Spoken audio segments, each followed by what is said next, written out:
G'day, I'm Alex from Betta Pet Systems. Today I'm going to show you how easy it is to assemble one of our enclosures.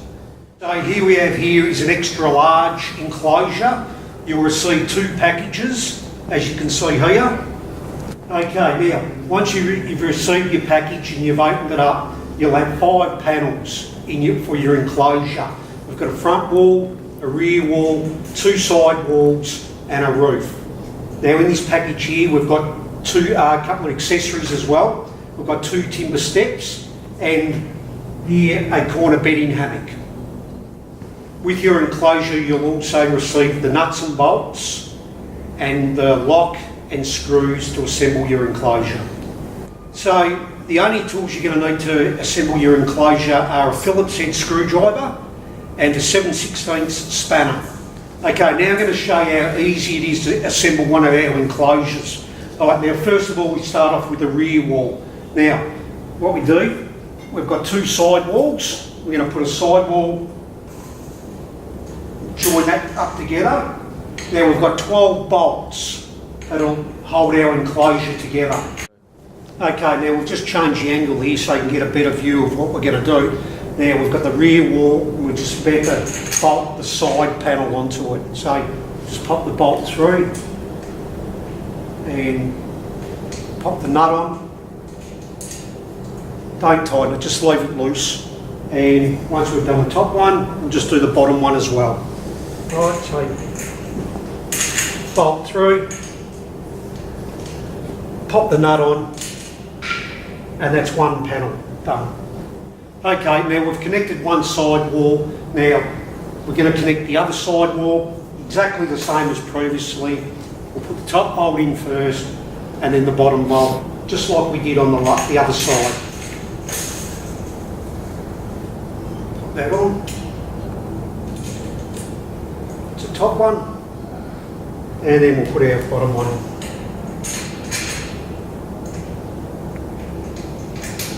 Okay. Now, just a little quick one for you when you're setting up your cage. It's very important that you make sure the wire is on the inside of the enclosure on all the panels. You'll see it screwed onto one side. Make sure that faces inside the cage. Okay, now we're up to the front wall now. So we've got our rear wall on, 2 sides. Now we'll just bolt our front wall onto the sides. So just put it in front. And same again, top bolt goes in. Now all the holes are pre-drilled, so you don't have to drill anything. Very, very easy. So top one goes on, rear one up, bottom one goes on. Then we go across to the other side and we do exactly the same.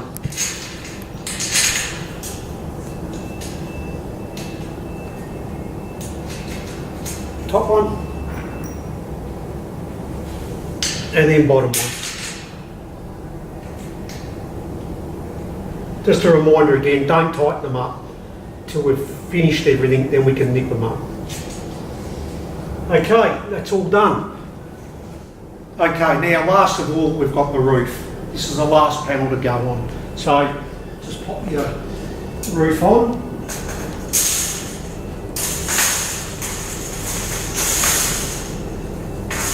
Line up the holes and then again just pop your bolts in,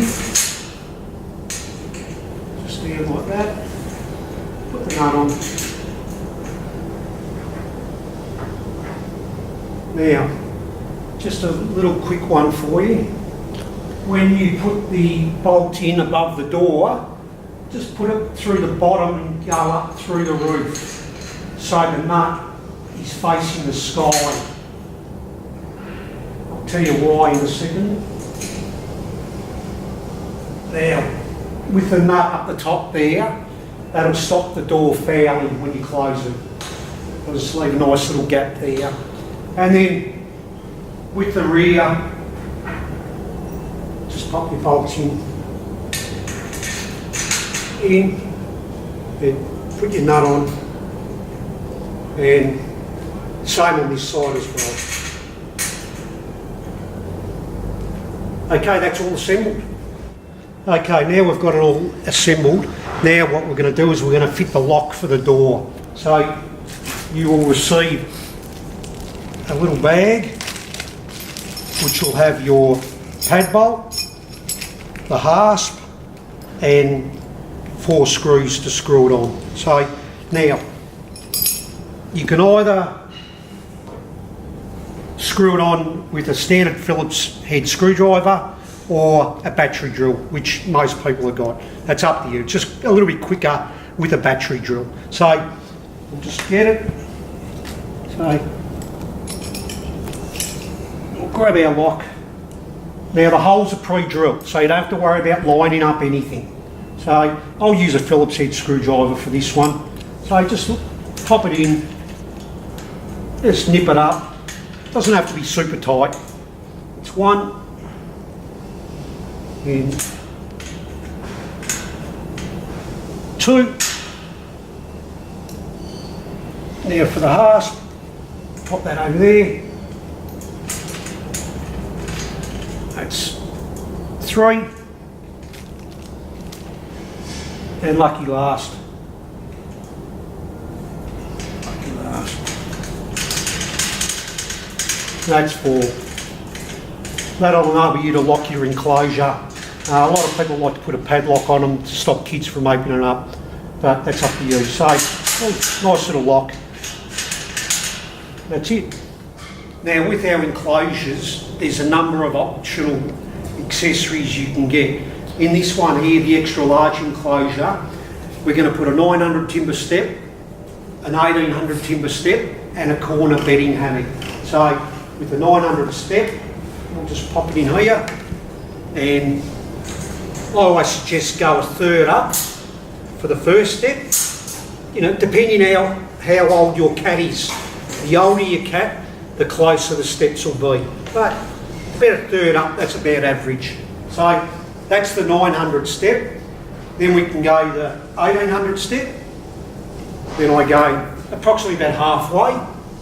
So we just clip them straight on and then bring it on, and that's how easy they are. Okay, now we've installed our 2 timber steps. Now last of all, we've got a corner hammock here, which we just hook straight onto the wire. Very simple. There's 3 hooks, pop it in there, and she's all done. Now once you've done that, you can go around and tighten all your nuts and bolts up, and that's how easy our enclosures are to assemble. Okay, now that all our accessories are fitted, the last thing we've got to do now is just tighten our bolts up, which you can do it either with a Phillips head screwdriver, just hold one side, and then a spanner the other side, and just nip your bolts up. I find that easy. Or you can use the battery drill like we were talking about before, but just hold that and just nip them up. They don't have to be super tight, just firm. So we just go around the whole cage and we'll just do them up one at a time. And all 12 of them. Once that's done, your enclosure's ready to go.